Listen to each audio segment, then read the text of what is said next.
Hi, my Super Soul Sisters. Today we're going to talk about regret shoes. Oh boy. Huh. Now, lots of people have had regret. I don't think there's one of us that hasn't got something that they would have done differently in their lifetime, right? It's just, how do we deal with that? You know, I get a lot of people who have made decisions in their life. They know that they weren't the right ones. And yeah, it was hectic for them. Like, you know, some are more serious than others, dare I say.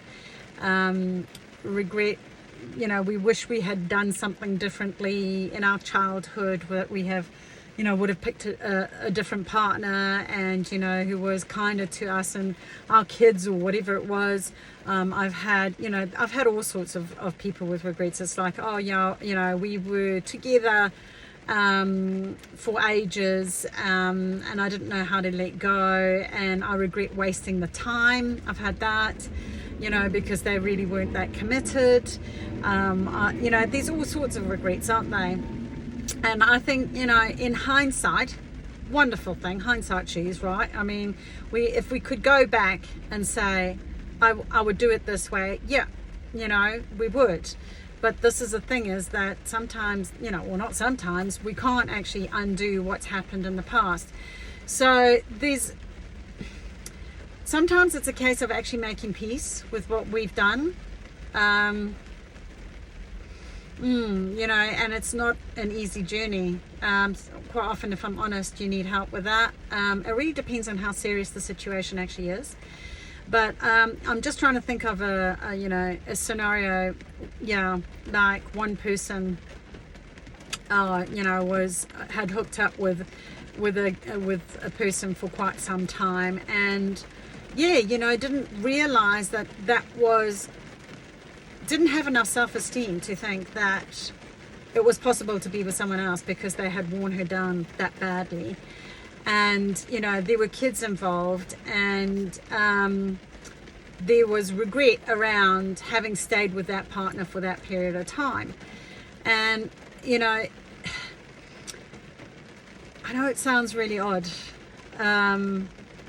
but we do all choose our paths before we come in here with the lessons that we need to learn. So those kids chose to be part of that family. You chose to be part of that family. You chose to be in that, you know, relationship, whatever, to learn a lesson. You either did learn it or not, okay? Does it make it okay? No, in the sense that a lot of people would look upon that and have judgment, right? I try and remove that judgment as much as possible, to be honest, because unless you're actually in it, it's not really for us to say. I do know in that kind of scenario that the lady is often so worn down that she doesn't think or believe that she deserves better. So she thinks that's what she actually deserves, because she'd be lucky to find. I mean, it's not uncommon for me to hear ladies say, you know, I would be alone and I'm lucky that I've even got that guy, you know, or that partner. So I'm better off with him than I would be, because I would never be, you know, I'm not good enough, I'm not lovable enough, I'm not nice enough, whatever it is, you fill in the gap. So, you know, there is regret when they're strong enough to get out. Sometimes they regret having stayed in it for as long, because when you do heal, they go, oh my gosh, I am good enough, and look, I am now with a wonderful person. And when they do see the light, and when they do work it out, especially codependence, when they get it and they've done the recovery, you know, there's that whole thing of, oh, you know, wow, you know, thank God I've learned this, but I regret, because, you know, the impact it might have had on the kids, or I regret having lost that amount of time in my life that I could have been using for something else. So it's like, I would say, deal with the regret. You know, like, it's that whole confrontation is difficult, but just acknowledging that, yes, it did happen. You know, it's just like, at that time, don't beat yourself up about it. At that time, you did what you thought you needed to do in order to sustain and be stable, whatever it is, like, you know, to be loved, whatever the thing was that kept you in that unhealthy scenario, keeps you going, right? So the regret typically comes where it's like it could have been done differently and I could have done it sooner, or I could have done it a different way. Now, I'll talk to that one as well. Like I've had, people make poor decisions. Yeah, like I'm just trying to think of an example where they made a mistake, like say had an affair. I'm just plucking it out of the ground, sky, ground, whatever. I suppose it's plucked out of anywhere, isn't it? Like one person who got really, really drunk, and she was married and landed up with somebody else for the night, and the partner, discovers it, as an example. Okay, not saying it is an example, but it's happened, right? I mean, I'm sure you can think of or have heard of somebody who's done something like that. And then the regret comes. It's like, oh, I've just munted my relationship of X amount of years. Okay. Oh, I've just messed things up for our kids. Oh, I've now got to move out and, be self-sustainable if I wasn't already working. Oh, and regret. And there's a lot of guilt that comes with that. I wish I could have done it different. I wish I never had done that. Now, I would also be going, maybe there's a reason that even was entertained. So it's not always the person to blame. It's like sometimes things have accumulated. I'm not saying it's right, and I'm not saying it's wrong, but what I'm saying is, if they're getting to a point where they're behaving that way, it's like, what led up to that, I guess, so it's like, what things weren't addressed when they could have been addressed. Okay, so taking those steps that were needed, if they had been dealt with earlier, then perhaps that wouldn't have happened.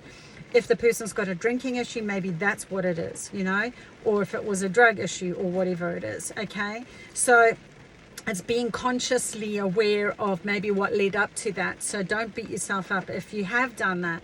Now, if you have done the wrongdoing in your eyes, or even in everybody else's eyes, there is that whole coming to terms. People can really beat themselves up about this. And look, that song's coming into my head. I'm only human after all. I'm only human after all. I don't even know who sings that song, but anyway, and we do make mistakes. We all make mistakes, and it's like learning to forgive yourself. It's like making peace and making it right as much as you possibly can is really the best that you can do. And I think there is more damage in not making it right, or trying to make it right and just pretending it didn't happen, or leaving it to fester, than it is to go, do you know what, hands up, I regret making this decision, and how can I make it right? Now, does that mean that things will go back to the way they are?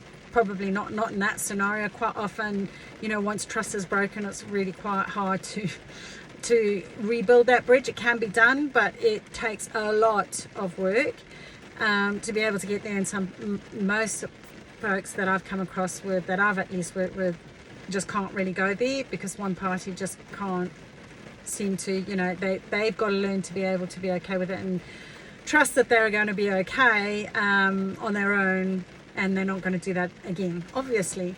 But when we do the regret thing, it's more a case of, what's our lesson? Have we learnt the lesson? Would we do it again? If we would do it again, why would we do it again? Because that means that you've got issues that you haven't dealt with, and you need to make sure that you don't, you heal that, so that that doesn't happen again for you, that you're not causing harm to yourself or to others. I think it's AA that talk about rule number 1, do no harm, and it is that whole thing is like, if it inflicts harm on somebody else and yourself, or both, don't do it, and if you are doing it, why? So if you are repetitively making the same mistake, go get the help that you actually need in order to change that. Regret shoes, the big one. Often tied in with a lot of guilt, and I wish I could have done it differently, and now I've munted this and I've done that. And it's coming to terms, accepting what is. It's that whole Eckhart Tolle thing of, you know, if you truly accept what is, then eventually you let go of the attachment to having it be something different to what it actually is. It is what it is. It's happened. How can we make peace with it? How can we make sure we don't do it again? And sometimes you need to go and apologize. Just go, look, I'm so sorry.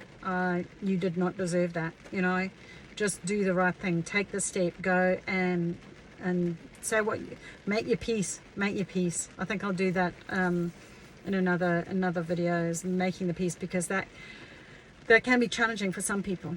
Okay. All right. I hope you found that useful. Your shoes, your path, your way. That's what it's all about, isn't it, ladies? So yeah. If you are open to sharing something, please do so in the YouTube channel or in the Facebook group. And I look forward to it. Thank you so much. Namaste.